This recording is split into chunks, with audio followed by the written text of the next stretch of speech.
Broadcasting from Manhattan Beach and the World Wide Web, you're listening to CHSR HealthyLife.net. As a service to our listeners, this program is for general information and entertainment purposes only. CHSR HealthyLife.net does not recommend, endorse, or object to the views, products, or topics expressed or discussed by show hosts or their guests. We suggest you always consult with your own personal, medical, financial, or legal advisor.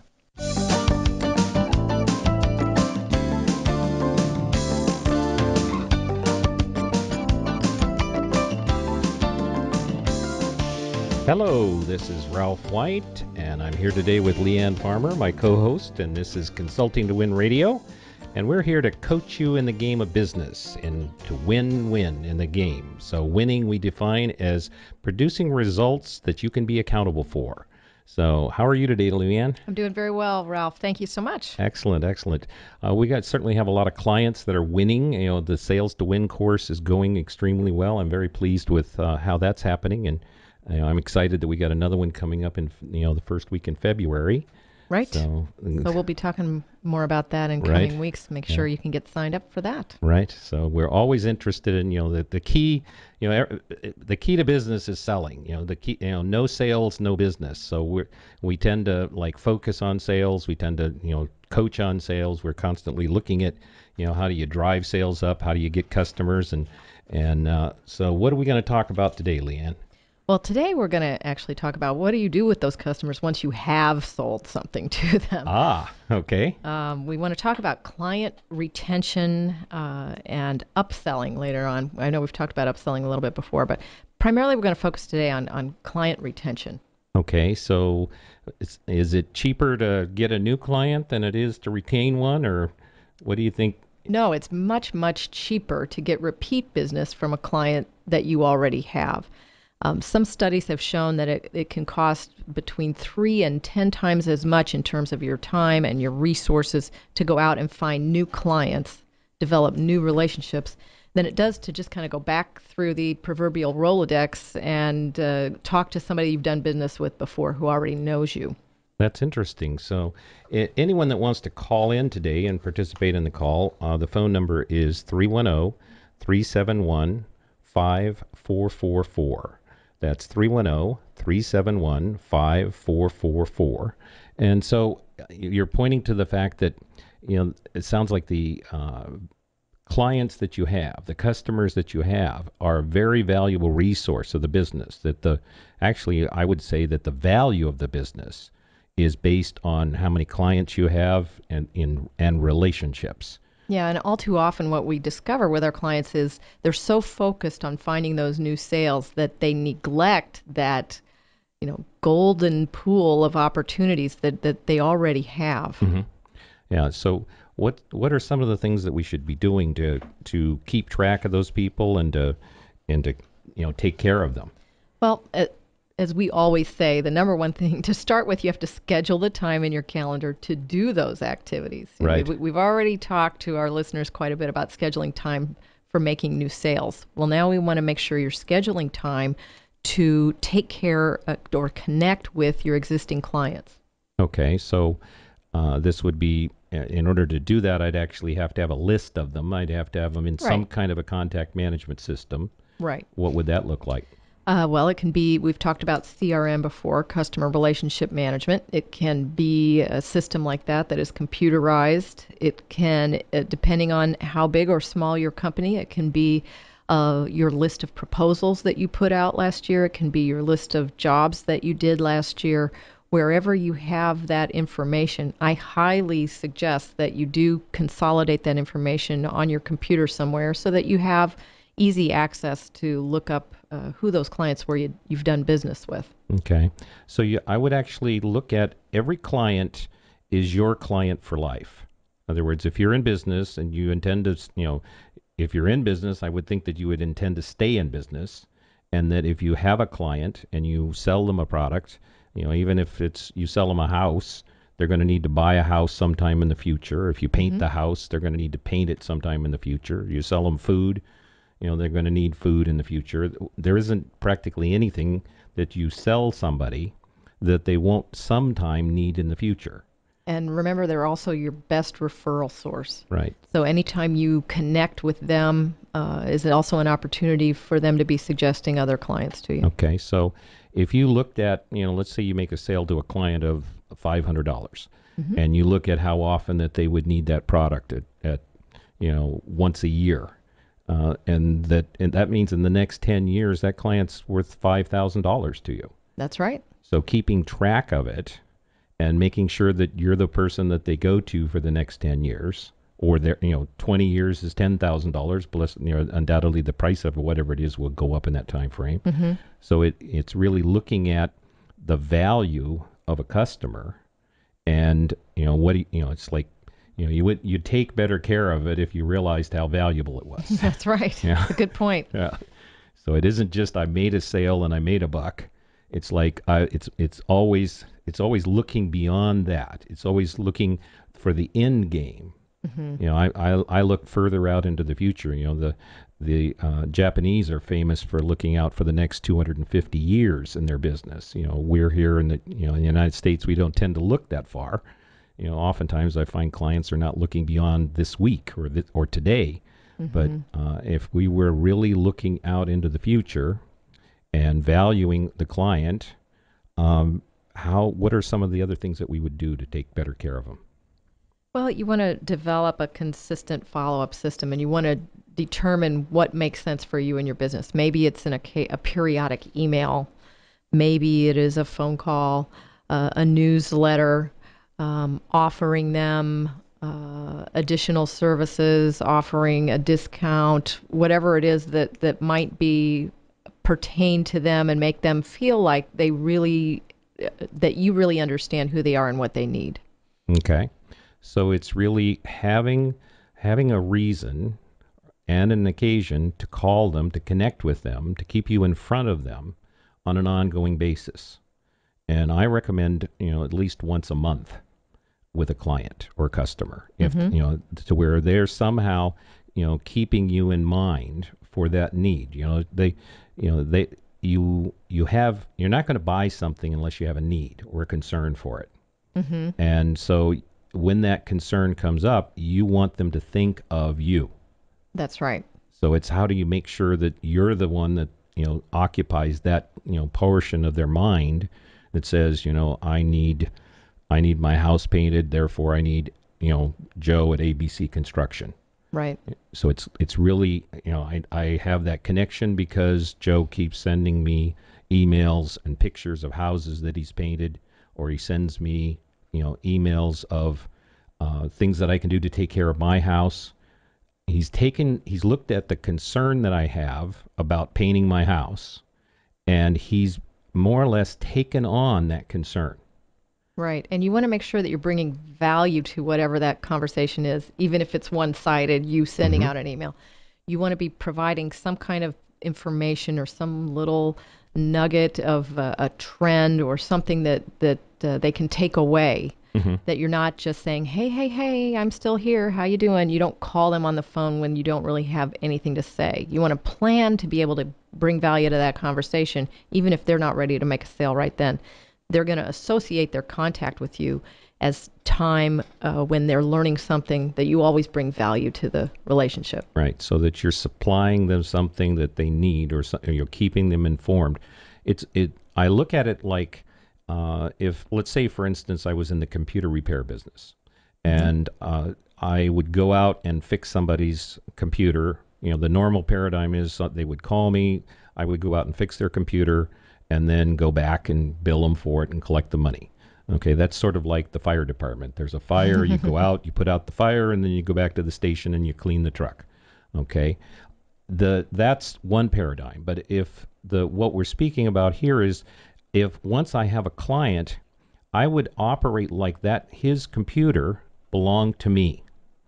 In other words, I would take on worrying about my client's computer. Is it got the latest updates on it? Does it have virus protection? Is it running? In other words, if I look at it from that perspective, it's a different paradigm. It isn't like, well, it's his computer, it's his problem.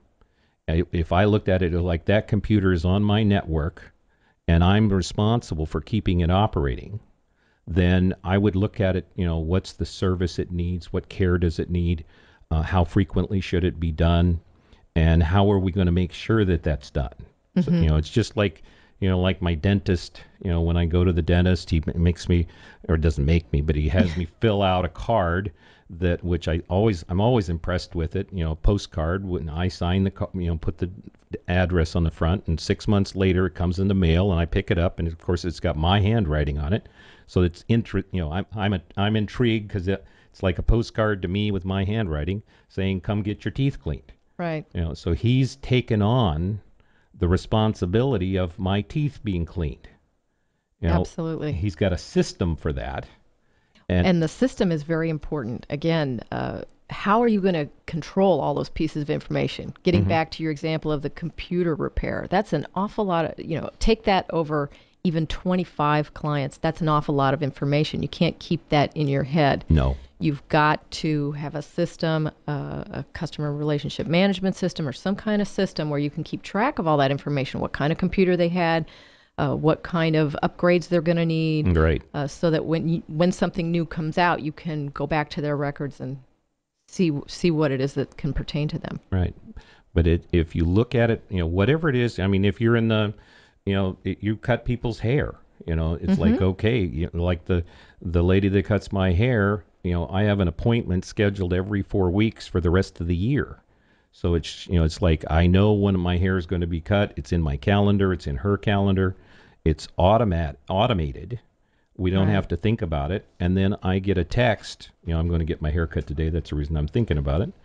But I get a text from her saying, "Don't forget your haircut today." That's great. So I mean, she's taken on the responsibility to make sure that my hair's cut. And that repeat business is a lot easier to get than her going out and finding a brand new client that's going to show up, a brand new client every 4 weeks. Right. Yeah. So okay.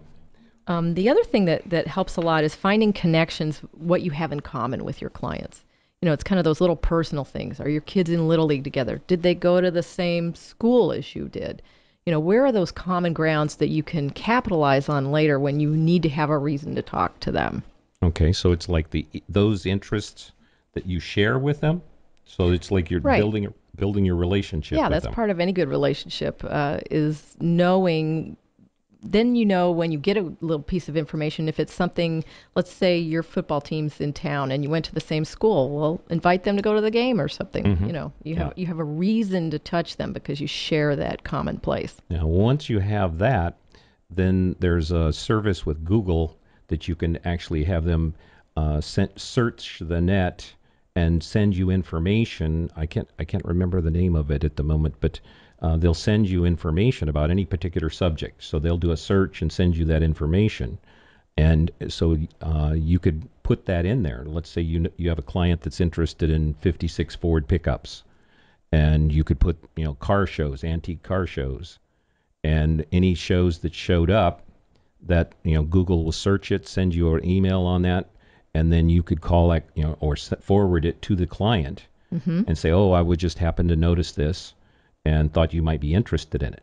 So I see we have a call. We have Gabe in Half Moon Bay, California. Hello, Gabe. How you doing, Ralph? Excellent. So how can we help you today? Where are you working on client retention? I'm wondering what types of things you can measure for when you're like rating yourself as how you're doing in client retention. Well, one of the things I would measure for is how long I've had clients. How long they stay with me. That's definitely one thing. What's something that you're currently measuring for? I'm not currently measuring for anything as far as client retention. I have my close rate as far as how much I'm making sales when I have new, but I don't have a system in place for measuring how well I'm doing as retaining. Well, you could measure how often you are going back and talking to those clients do you have a database with your clients that you worked with over the past few years in it? Do you know who you've done business with? Yes, I have a database, and I do a monthly newsletter to my clients, and I do have a pretty loyal following, but I just wasn't sure if there's a good way. Like, I know you guys are big on measurables and figuring out a way to measure how you're doing there. Mm-hmm. How about referrals? That's an excellent way of tracking a client. Like, I have a client that I've worked with since 1995, and I've tracked the referrals that have come from that client. So I've got literally hundreds of referrals in that time frame that go back to that particular client. So that's another measurement that you could track. So it's time with you. This client's been with me for 5 years. Number of referrals, the volume of business going up. If the business is going up, that's definitely a good sign. Last year they did 10,000. This year they did 20. Mm-hmm. Those are good measurements. And you can measure how much of your business each year is repeat business versus business with new clients. Oh, that's a good one, yeah. And kind of keep track of that. And make sure, again, that you're keeping track of when you do the newsletter. Do you ever follow it up with a phone call, or do you go back through the business that you did over the past year and try to call those folks again and see if they need upgrades or a new analysis of what you did before? What I've done that has kind of separated me from some of my competitors is that when I'm done with a job, like a month later, I'll give them a call and make sure they don't have any concerns or problems with something that we've done, so that I have some feedback. Oh, it is working, or if it's not, it's a good chance to be able to correct the problem and make sure that they're happy with what they purchased. What type of work do you do, Gabe? I do home theater sales and installation, and I do computer support and wireless networking and that kind of thing. So if I was in Half Moon Bay, how would I get in touch with you? You could go to my website at www.technowco.com. That's TECHKNOWCO.com. Or you could give me a call at 650-759-0313. And basically my business is to simplify and expand the role of technology in people's lives. Excellent. So you're actually one of those computer people I was talking about. So taking on, looking at all of your clients, like their big screen TVs, are yours, right? And that you want them to last forever. Right, and it's actually a referral source for me. So if someone comes to their house and their home theater system's not working well, then it's actually a negative referral. Whereas if they have something that works easily, that they can pick up and operate simply, they're going to ask who did it, and that's a referral source for me. Right, but again, looking at it from, you own the system, and you want the latest, you want it up to date, you want it a trick system. I think that's still an N word, but it's a trick system, and if there's a trade-in available or some addition available, where you call, I was one of your clients or customers, you'd call me up and say, Ralph, there's this new attachment that's available for your, computer or for your TV that, you just got to have one because, if, in other words, coming from, it's yours. I'm just the guy, I'm the customer, I'd just be the guy that's financing it. You're the one that's making sure that, I'm in the best shape that I possibly can be. Like, you own it, and you want to make sure that it's taken care of. I mean, you might even, I'm just, my mind's jumping here, but I if I were you, I might I'd knock on the door and say I was just driving by and wanted to know if I could dust off the TV, and check it out, just to make sure that everything's okay. Because while I was in the neighborhood, I wanted to just, do a courtesy checkup on it. Yeah, because he talks about, if it were your system, how often would you recommend doing a diagnostic on it or making sure it was okay if it was yours? Yeah. Well, I'm a tinker, so. So every day. Yeah. Are you asking me or my wife? Yeah. Well, that would be a great way to, to work with your clients and say, and you could actually sell it from that place of saying, when I sell you a system, I treat it like it's my own. Yeah. So it's like even in the sales process, it's like Right. I wouldn't sell you something I wouldn't have myself, and I want to make sure that it's totally up to date and in great shape.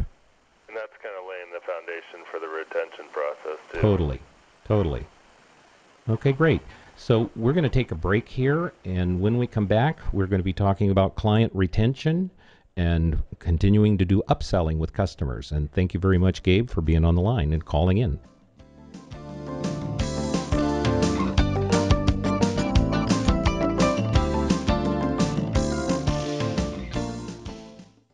Do you own your own business? What would happen if your computer system crashed? Would you be able to recover in a reasonable amount of time?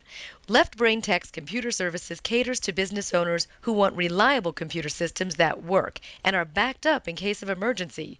For your entire computer needs, call 888-239-2216 or visit leftbraintechs.com. IT solutions done right with Left Brain Techs. That's 888-239-2216 or leftbraintechs.com. Making it perfect or nothing else is the company culture at Goldbrecht USA, a premier luxury window and door manufacturer. Doing business since 1889, every window and door is made with old-world craftsmanship and the finest materials, meticulous design, sleek finishing, and a commitment to the environment. They even use environmentally friendly transportation. Made in Germany, available in the U.S., Goldbrecht USA is located in Santa Monica, California. For the world's best windows and doors, visit www.goldbrechtusa.com or call now at 310-393-5540. That's 310-393-5540.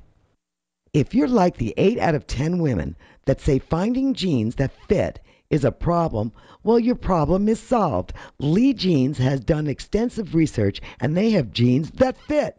There's even an online Lee Fit Finder, so you can find the right fit for you. Imagine jeans that instantly slim you with a custom fit and no gap waistband. And guys, kids, Lee has jeans for you too. Click through to Lee's Jeans on the HealthyLife.net advertiser page and get what fits.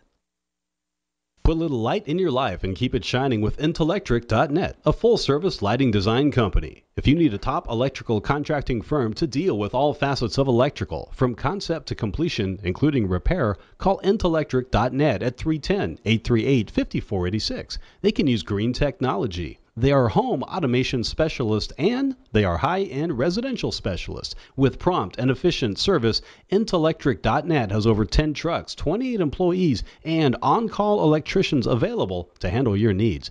Educated in state-of-the-art techniques and technology for all your electrical needs. Call dependable, innovative Intellectric.net today at 310-838-5486. Keep your light shining. Call 310-838-5486 or visit online at Intellectric.net. HealthyLife.net for healthy side effects. Welcome back. This is Ralph White and Leanne Farmer, and we're consulting to Win Radio. And we're talking today about client retention and upselling. And we just had a caller, Gabe, from Half Moon Bay. Half Moon Bay, right, in the television installation and flat screen business in Northern California. And our call-in number is 310-371-5444. That's 310-371-5444. And it looks like we have another caller in. We have a Tiffany from Redondo Beach. Hello, Tiffany. Hi, Ralph. How are you? I'm excellent today. How about yourself? I'm great. Thanks for asking. Good. How can we help you? I have a question about just the topic that you're talking about today, which is client retention. My husband and I own a mortgage brokerage here in Redondo, and I guess we're just kind of always looking for different ways to touch our clients and keep in contact with them. But I guess my question today is, how often do you think that we should be talking to our clients as not to be, overkill? Well, see, with the mortgage broker business, they, once they've refinanced or financed, they most likely are not going to do something for, what, a year? Yes. Okay. So I would say a minimum. I tend to like a once a month. Yeah. Do you have a like something like a newsletter? We do. We actually do have a monthly newsletter that goes out that just kind of keeps people abreast of what's going on in the industry. And then just recently we just added in, it's called a Rate Watch, and it's not sent out on a monthly basis, kind of more quarterly, I guess, where we send out something that pertains to each client's specific needs, meaning that, the market has changed in this way since the last time we contacted you, and this is what it would be like if you refinance today. And it just gives options whether it would be something that would be doable for the client or, completely not doable. Like, yeah, you're good where you are. This is perfect. Stay the course. Excellent. So that sounds very interesting. The thought, do you have a service or something that you would, other than refinancing, like that evaluation, something that you normally charge for? And I'm just sort of thinking about it. But is there an analysis, or is there any products that other than the refinancing that you charge for? Well, I think that's probably something that we're looking into moving into, that we would kind of move into charging more for that type of a thing, the Rate Watch that I was just speaking about. Mm-hmm. That if somebody, say, had a change in their finances for some reason or another and they needed to reevaluate their situation, maybe working with a financial planner, we could go into more of a consulting mode with them as to what options might be if they move their finances around. So we're looking at possibly expanding into that and getting more of like a consultation fee, if you will, for that type of an in-depth look into your finances and stuff. Yeah. So if you did something, and I think that's an excellent idea. I think that, what you're doing there is you're saying, like we were talking earlier, you're saying, okay, you refinanced my house. You're going to take on my concern. You're going to take on my need of when should I refinance in the future. In other words, you worry about it, and rather than me, you're much more knowledgeable about it. You have much more experience about it. So if you're looking at it, you're looking at the how much my house has gone up in value, and you have a service that quarterly, or I get a report that says, Ralph, your house has gone up, $100,000 in value, and you have the ability to refinance, or you don't. In other words, you have something that I'm paying for that you're doing the worrying about it versus me. Right. I think that would be a valuable service. And then one of the things that you could do to build your business is that you could give your current clients some kind of a certificate or something that they could give to a friend for a discount on that service. Yeah. So in your newsletter, I may get something like, Ralph, here's a $100 off our service that you can give to a friend. Yeah, that's a good idea. So now we get you some referral business, because we always want referrals. Exactly. And your newsletter would go to more people, because we want to grow the number of people on your newsletter, and build that. Right. So it sounds to me like they're kind of on the right track of maybe touching existing clients about once a month. And again, what the key to that is every month they may just delete that out of their email box. They may not even look at it. But when that comes through and you happen to hit them on a month where they're concerned about interest rates, or they have a concern about should they refinance again, then they're going to see that email come in and they're going to call you guys because you stayed in touch. And I don't know if you have done business with them, maybe a phone call every 6 months just to see if things have changed. Right. Kids go away to college. Maybe I want to sell my house. I'm going to need a different mortgage with a new house. Right. You want to be touching them periodically just to see if their circumstances have changed. Right. And that call would look something like, according to our records, we're making sure that you're getting the most value out of your house, and so we're monitoring it. And according to our records, you have 3 kids, and 2 of them are going to go to college in 2 years, and so we just want to update our records so that we can keep track of it, so that when there's an opportunity in the marketplace for a drop in interest rates, we'll inform you. Yeah, that's great. Yeah, so that way it takes it off of my mind, and you worry about it, and so I don't even have to think about it. And then by doing that, by relieving that emotional stress that or emotional weight off of my mind, you become like my doctor or my dentist or my attorney. When you mention doctor or you mention dentist or attorney, I've only got one person that I think of, Right. and if you want a referral, that's the person I'm going to talk about.